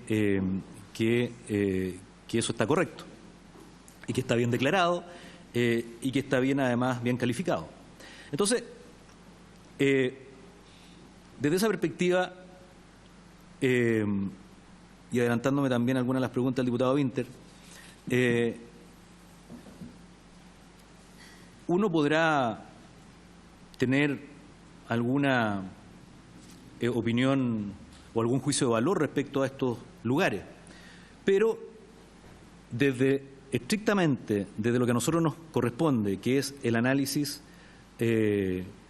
tributario, hoy día la legislación chilena permite, cumpliendo con una serie de exigencias, el que los contribuyentes nacionales inviertan en estos regímenes de baja o nula tributación. Y nosotros, por supuesto, lo que hacemos es verificar que la ley se cumpla. Y en esa verificación de la ley, obviamente pueden surgir diferencias y que puede ocurrir que los contribuyentes, como en este caso, acojan lo determinado por el servicio, como puede ocurrir que no, y se activan los procedimientos que ya relaté.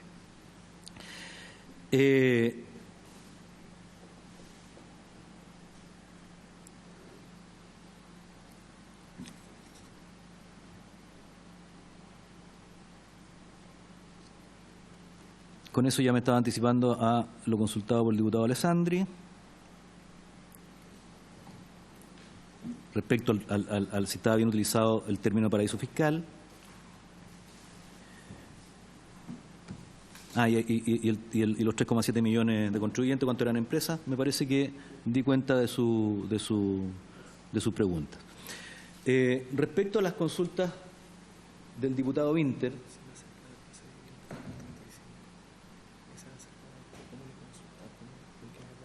sí, el cómo me entero yo de esta situación, obviamente me entero a través de los equipos. Cuando se estaba preparando el artículo que salió en la prensa, el periodista consultó al servicio, nos consultó respecto a esta operación. Y nosotros, por supuesto, le respondimos lo que teníamos que responder, que el artículo 35 no nos permitía, del Código Tributario, no nos permitía responder la información o entregar la información que él nos solicitaba. De hecho, lo consigna en el reportaje. Y en ese momento yo tengo conocimiento.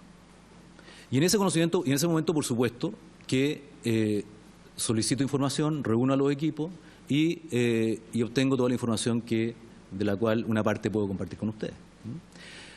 Por lo tanto, no es, como señalaba, una situación especial de la cual el director o algún directivo tenga que estar necesariamente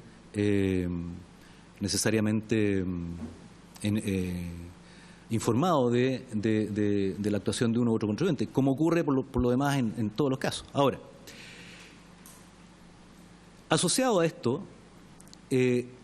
obviamente yo pedí también información interna de... Perdón, director, prorrogo 5 minutos para terminar. Ya termino. También pedí información de cuántos son los contribuyentes PEP o relacionados con PEP que han sido sometidos a procesos de revisión en el último tiempo. Y son muchos. Entonces, es algo que también es habitual. Esto no es algo especial, particular, sino que forma parte del quehacer del servicio dentro de su función. A través de ese informe también tengo conocimiento de muchas situaciones en las cuales, en otros procesos de revisión, también ha habido cobros de diferencias de impuestos y nunca hasta ahora se había obtenido información de un procedimiento de fiscalización a un contribuyente que estuviera relacionado con un contribuyente PEP, ¿no? Y eso porque existen los procedimientos internos para que ocurra todo como tiene que ocurrir, ¿no? Sí, respecto al resto de sus consultas por su intermedio, diputado Winter, que tienen que ver con el proceso de fiscalización, lamentablemente no puedo compartir la información. Lo que no obsta que usted nos envíe esas consultas y nosotros le respondamos también formalmente, ¿no? Diputado Winter, a través de la mesa, deje que termine el director, por favor. Y respecto a lo último, respecto a cuál es mi opinión de los paraísos fiscales o regímenes de baja tributación, yo como director de Impuesto Interno comprenderá que no puedo dar opinión respecto a un régimen de tributación, cualquiera sea su condición. Gracias, señor presidente. Muchas gracias, señor Barraza. Última punto, señor Winter. Estamos por terminar. Sí, director, efectivamente hay una de mis preguntas que califica dentro de la causal de negativa de responder la que usted ha entregado, que es la pregunta si acerca si esta situación fue por mail o por reunión. Perdón, son dos, y en la que pregunté cuál había sido la contraparte de Bancard. Entiendo que esas dos entran dentro de esa causal, pero yo hice otras preguntas que no son parte del proceso de fiscalización, que tienen que ver con quién ha conversado esto, si lo ha conversado con el presidente, si lo ha conversado con alguien de Bancard, si ha conversado con la persona sumariada, y la más importante a mi juicio, que es en este cruce informático, citando, en que se encuentran diferencias o inconsistencias, ¿cuál fue la diferencia o inconsistencia que hizo que Bancard calificara para que estuviéramos conversando todos aquí tan alegremente? No, le respondo rápidamente y brevemente, por su intervención. Tiene 3 minutos. Yo solo esto lo he hablado con el equipo. con nadie más. Con nadie más. Con mi equipo, que de hecho son las personas que me acompañan. Esto no lo he hablado con nadie más, con absolutamente nadie más, ni con mi señora. Ahora con ustedes. Para que no le inviten. Es que desde esa perspectiva ustedes deben saber que la información que nosotros tenemos, la verdad es que somos bien, en cumplimiento de la ley, no podemos comentar esto con terceros que no sean los funcionarios del servicio. Por lo tanto, este caso solo lo he comentado con los funcionarios que me acompañan, que forman parte del equipo y que han estado relacionados a este caso. ¿Cómo? Por favor, termine. ¿Y cuáles son específicamente las variables que determinaron? Me comprometo a responderle y mandarlo, porque tenemos que ver exactamente cuál fue el algoritmo y por qué surgió por qué fue clasificado específicamente en ese plan. Es automático, por supuesto, pero tenemos que ver el algoritmo. O sea, si lo que usted quiere es saber cuál fue la variable, tenemos que ir a ver y en base a eso ver si se lo puedo responder. Presidente, quiero consignar que hizo el compromiso de enviarlo. Yo presido, señor Winter, usted pide la palabra. Ha sido así, sí, pero déjeme dirigir. El señor Barraza ha hecho un compromiso, está en acta y lo va a cumplir. Señor Barraza, ¿terminó? Terminé, muchas gracias. Bien, habiéndose cumplido el objeto de la sesión, se levanta.